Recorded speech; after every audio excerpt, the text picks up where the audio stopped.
Hi everybody, in this video we are going to discuss about the new chapter entitled as Human Health and Diseases.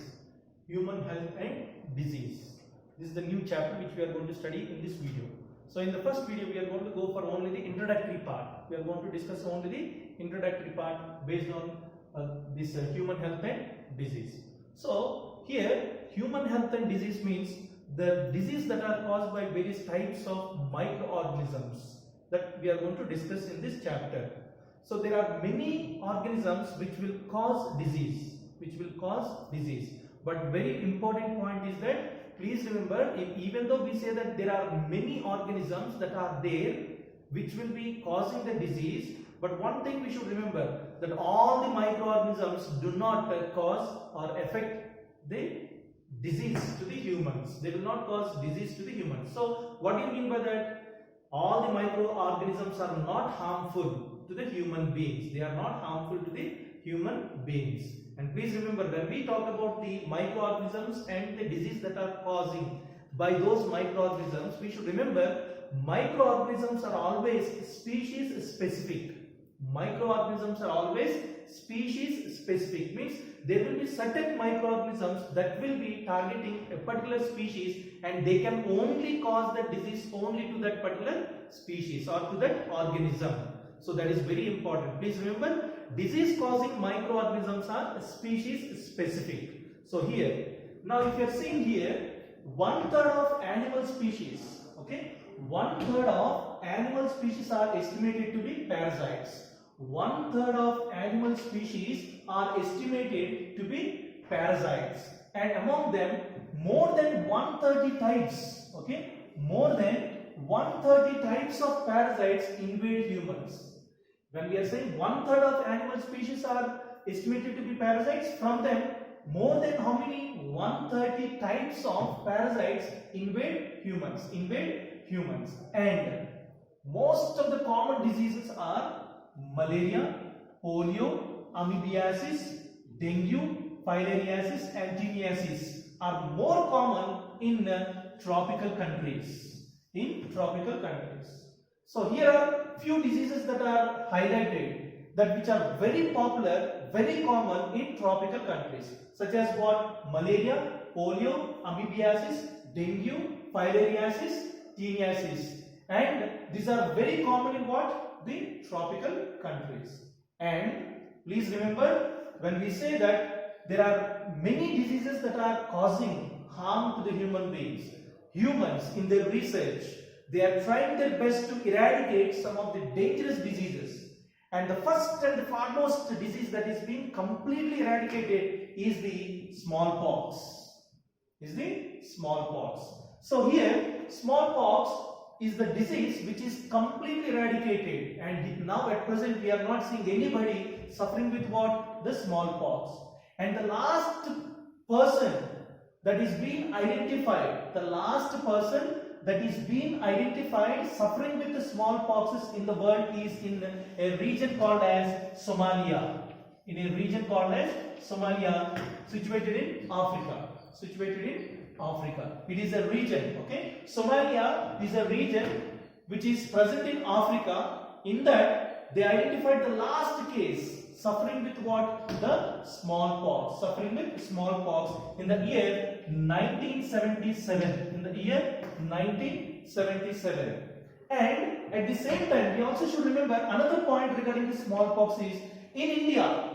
The last case that is observed, okay, the last case that is observed in India is, there is one lady named as Saiban Bibi, okay, Saiban Bibi. She is the last lady who suffered with smallpox in India. This is the last case that which is identified in India suffering with smallpox, and from later on there is no one who suffered with the smallpox in India. And this is the last case which is observed in the year 24/5/1975.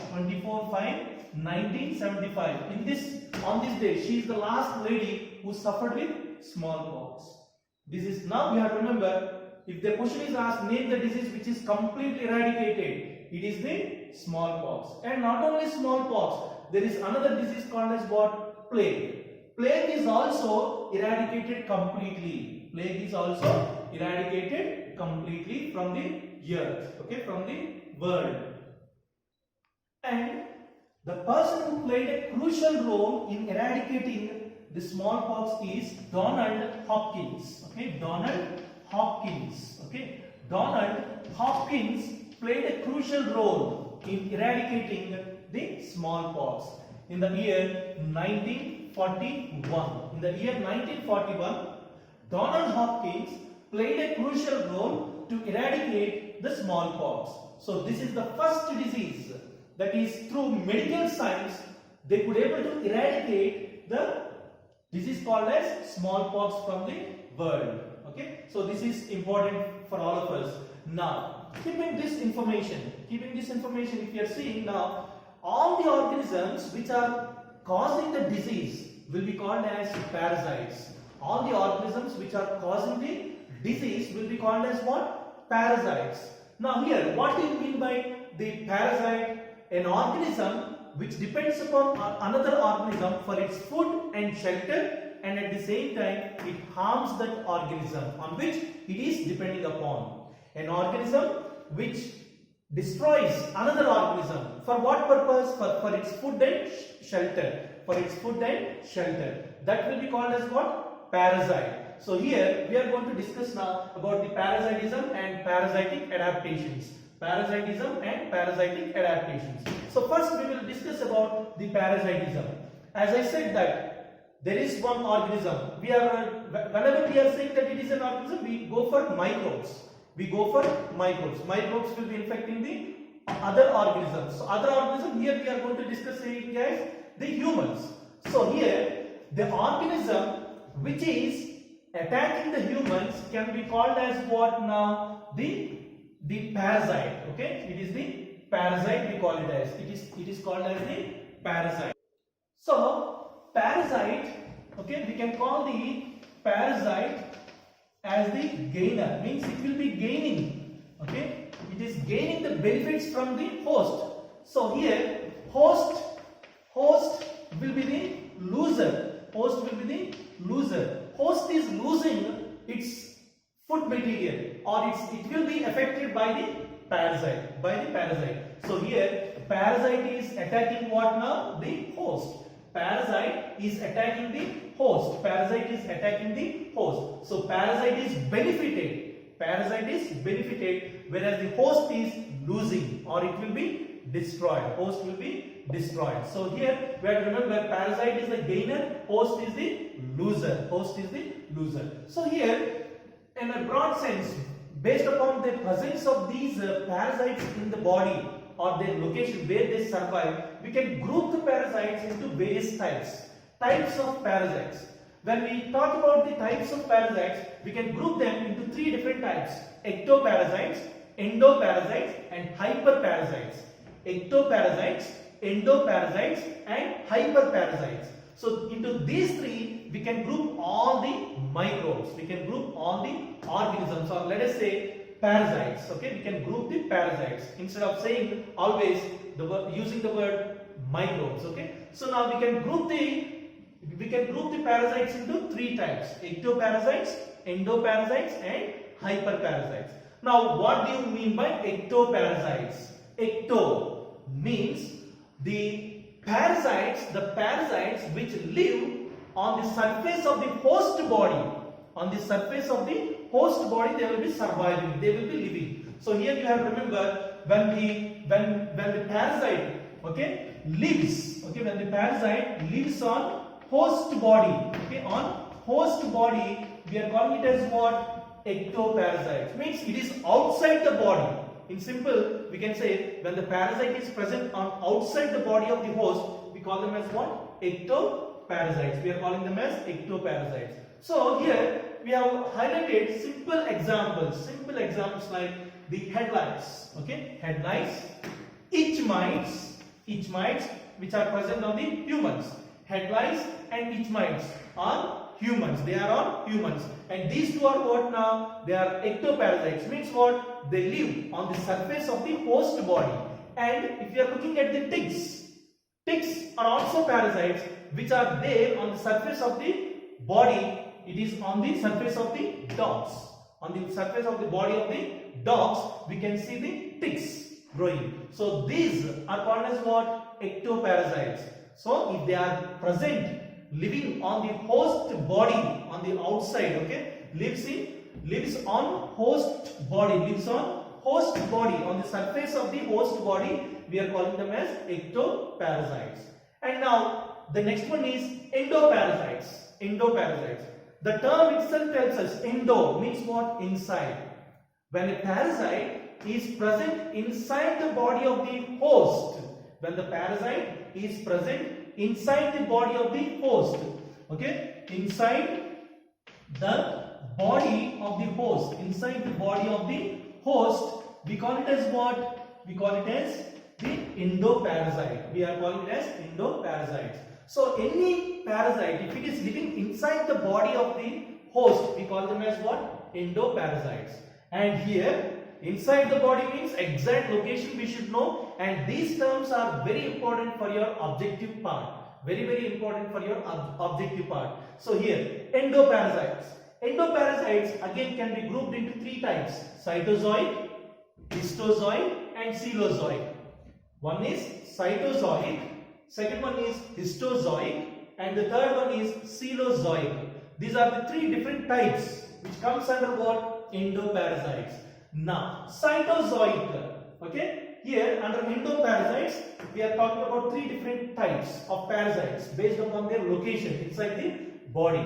Cytozoic, otherwise can also be called as what? Intracellular parasites. Intracellular parasites means what? They are present inside the cells of the body. Means if this is this cell, okay, if this is the cell, now inside the cell you will be seeing what now? The parasite. You will be seeing the parasite. So when a parasite is present inside the cell, okay, when a parasite is present inside the cell, so let us say that this is what now? The parasite. So when a parasite is present inside the cell, we call them as what? Cytozoic.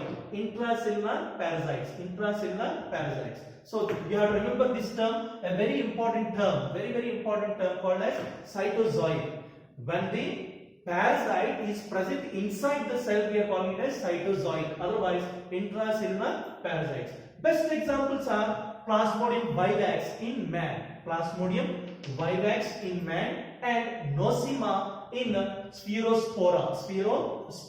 These are the two organisms which will be present inside the cells. So when they are present inside the cells, we are using cytozoic. And the next one is under the endoparasites. The second one is histozoic. It is also called as what? Intercellular parasites. Intercellular means what? In between the cells. So suppose if this is one cell and here is another cell, when a parasite is present in between the cells or in between the tissues or organs, we call it as what? Histozoic. When a parasite is present in between the cells of a tissue, or organ, we call it as what? Histozoic. Please remember this, okay? When a parasite is present in between the cells of a tissue or organs, we are calling it as what? Histozoic. Otherwise called as what? Intercellular parasites. And here the best examples are what? The Walkeridia bancrofti is one parasite, and Entamoeba histolica. These are the two which will be present as what? Histozoic. Means what? They are present in between the cells of a tissue or organs. And the last one is the Cenozoic parasites. Very interesting to know about this is that they are present in the cavities, in the lumen. They are present in the cavities of the cells or tissues or organs. In the cavities of the organs they are present.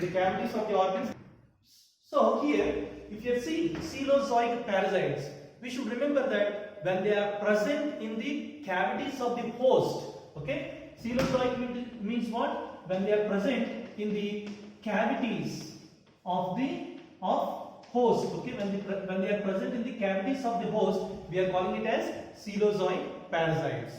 And these, okay, the best example is given here as what? Ascaris.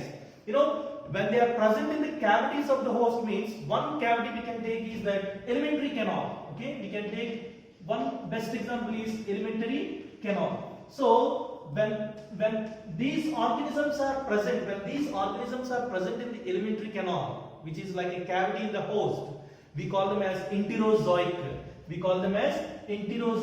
Please remember, it's an important word. Enterozoic. Okay, enterozoic, a very important word. Okay, enterozoic means what? When a particular parasite is present in the alimentary canal, we are calling them as enterozoic. So here what we are saying, any organism when it is present in the cavities of the host, we are calling them as what? Coelozoic parasites. Third one is hyperparasites. Okay, hyperparasites.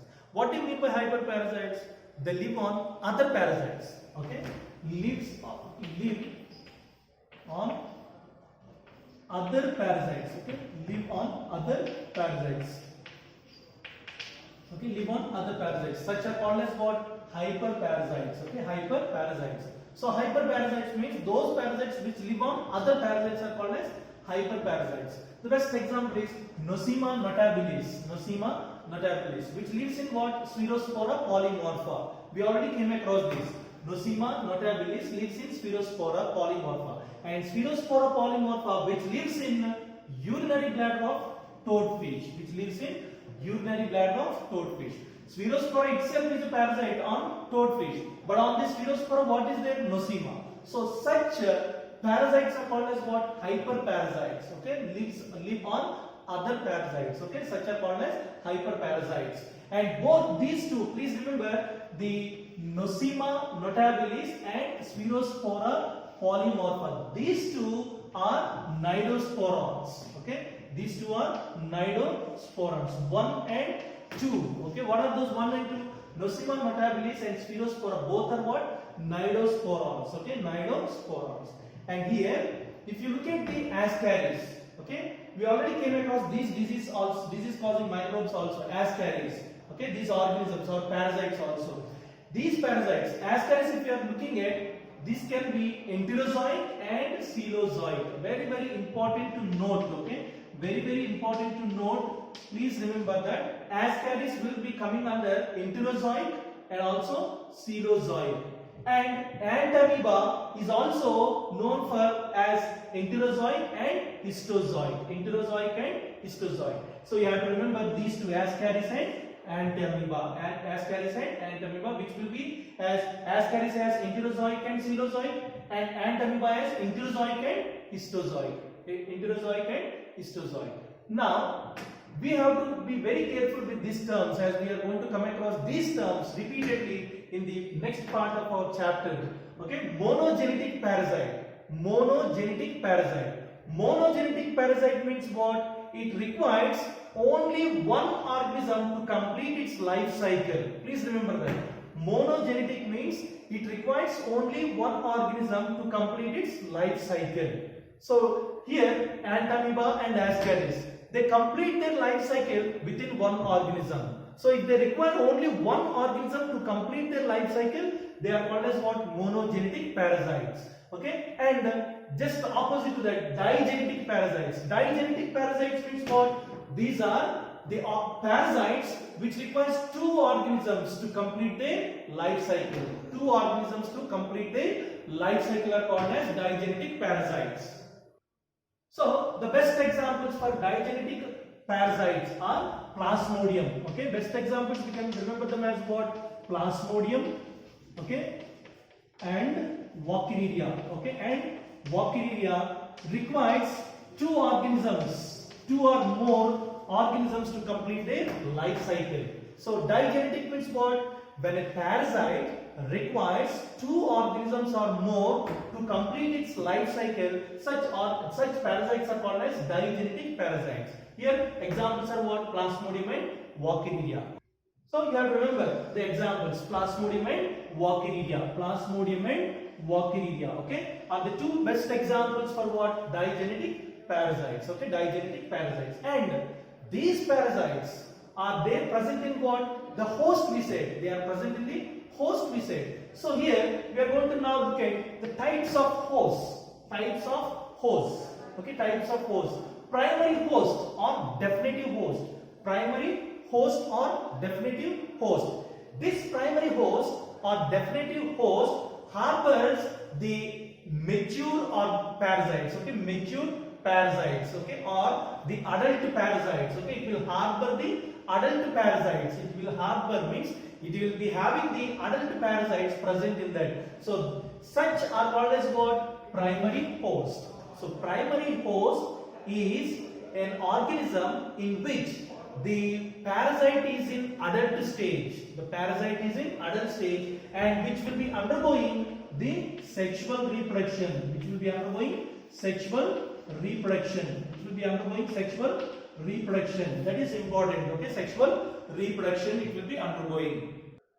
They undergo sexual reproduction, and the best examples are what? In man, Walkeridia. In man, Walkeridia, and in female Anopheles, that is the Plasmodium. Okay, Walkeridia in man and Plasmodium that is present in the female Anopheles mosquito. Female Anopheles mosquito. Okay, so here what we have to remember when we say that it is the primary host or definitive host, it will be harboring, it will be having the mature adult or parasites, mature or adult parasites, and they will be undergoing what? Sexual reproduction. Okay, so Walkeridia will be undergoing sexual reproduction in man. That's what is the meaning. Okay, Plasmodium will be undergoing sexual reproduction in the female Anopheles mosquito. That's the meaning. And the next one is secondary host. Secondary host, or it is called as intermediate host.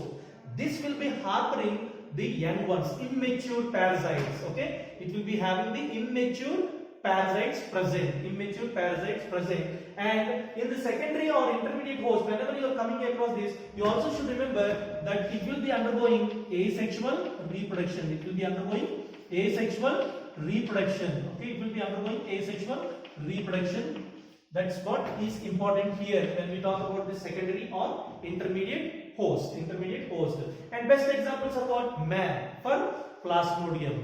Man for Plasmodium means Plasmodium will be undergoing asexual reproduction and it is having the immature parasites present in the man. In the same way, Culex mosquito, we say female Culex mosquito. This is the mosquito, female Culex mosquito, which is responsible for what? The carrying the Walkeridia bancrofti. Okay, Walkeridia bancrofti in immature stages. Immature parasite of Walkeridia bancrofti will be present in the female Culex mosquito. And in the secondary or intermediate host, what we are saying? Asexual reproduction will be taking place. Asexual reproduction will be taking place. So here we came across 2 hosts, primary host and secondary host. Primary host and secondary host. And the third one we are going to discuss. Next one is reservoir host. Okay, reservoir host. So here reservoir host means it will be lodging the infective stages of the parasite. Okay, it lodges infective stages of parasite. Infective stages. Okay, stage of a parasite. Infective stage of a parasite. Infective stage of a parasite when there is no host like human. When there is no host like human, then there are some organisms in which the infective stages or infective stage of a parasite will be residing. It will be present in that particular organism. When it will be there? When there is no host.